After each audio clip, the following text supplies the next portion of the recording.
Hi again guys, I've just been doing some training with Riggs this morning and I've noticed we haven't played fetch in a while and his drop, or his out as I would call it, certainly wasn't up to scratch. He wasn't really giving me his toys back, so I thought it would be a good opportunity to show you how I'm going to overcome that and how I'm going to sort of work with him to improve it. Now this is obviously something that you're going to come across with your own training. Things always don't go to plan, or you might take backward steps if you haven't been practicing properly or consistently over a period of time. So let's try and demonstrate it and show you how easy it is to fix. Right, so now I'm going to throw something for Riggs, get him to go and fetch it and hopefully try and get it back off him. So I'm armed with a couple of toys. I've got a tennis ball in my pocket, one of his teddies that's a bit battered and bruised but it's one of his favourites, and then I've got some treats. Now Riggs unfortunately is on a bit of a veterinary diet at the moment and he can't have treats, so he's only on his food, which isn't of the highest of value, but I'll try it anyway. So first of all I'm going to throw a tennis ball. Now he knows I've got the teddy because it's here in front of him, but I'm going to throw the tennis ball and let him go and fetch it. Riggs, fetch! I'm going to place my hand out, and now he wants me to play tug with it, so he's still got it in his mouth and he won't drop it just yet. As I said the word drop, he actually dropped it, so that was really good. However, a drop for me is actually when he's got it in his mouth and I'm not anywhere near him. So I want to teach him that to give me it back into my hand is an out. So I will try it again with the tennis ball.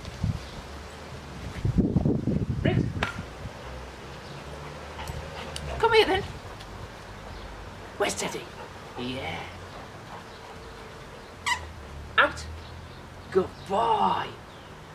Now this is a perfect example. This isn't really going to plan. I was actually looking to give him the teddy in replacement for the ball, but already, just from throwing it 2 times, the tennis ball that I've just got out of the cupboard and not played with for months has already more high value than his beloved teddy that he has every day. Now this is really interesting to show you what motivates Riggs and what motivates your dog. So sometimes when they're not listening to you, or maybe they're not doing what it is you want them to do, it might not be because they're not listening, but it might be that you're just not giving them enough motivation to do what it is you want to do. So we'll try it again, but this time I'm going to throw the teddy, and I bet you he doesn't actually try and run for it. So that shows again that he really wants this tennis ball. So now I'm going to keep this tennis ball as my main motivator, try and get him playing with the teddy, and then teach him the out with this tennis ball. So we'll try that in a sec. Okay, so I've been and picked the teddy up because he didn't want to run for it before.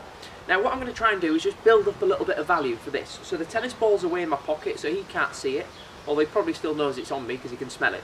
But I'm going to try and sort of build his motivation just by playing with this. So I'm going to try and excite him, just getting him following it, hide it from him, maybe show him it, tempt him away with it. Right, and now I'm just going to do a little throw. Good boy. You bring it back then. Tennis ball comes out. So I don't actually say in the video here, but this is a good example of bad timing. I don't actually give the command to Riggs at the right time. I go for the tennis ball too early and he drops the toy. So I want him to hold on to that teddy for a little bit longer. So what I'm going to do is discreetly pull the tennis ball out next time and then give him it and hopefully get that out command.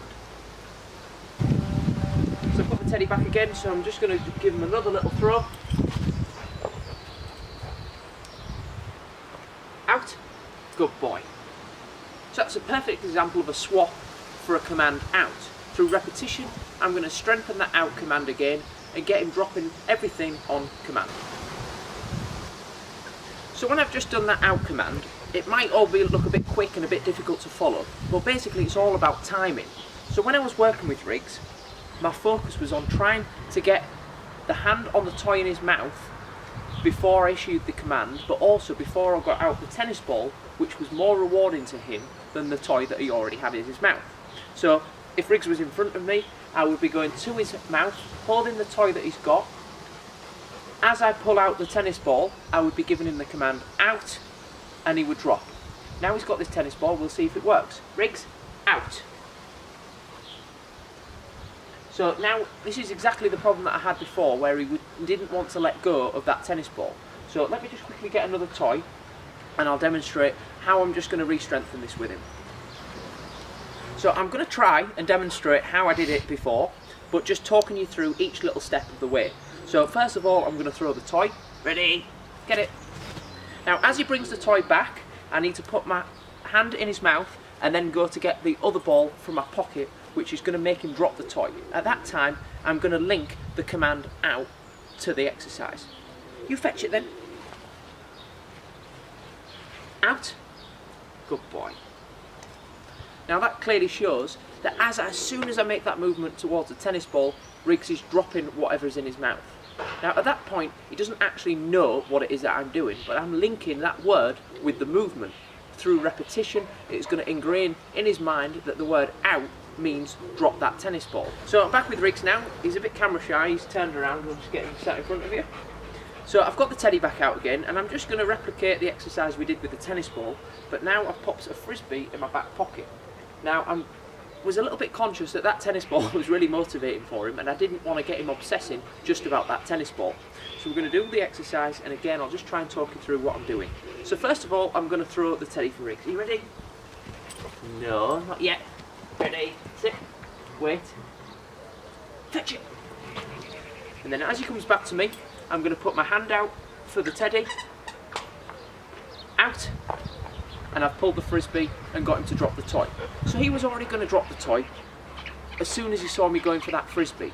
Now I knew that, but what I'm doing is I'm still linking that word out to that exercise, and through repetition he's going to learn in different circumstances, different environments, that the word out means release whatever's in his mouth.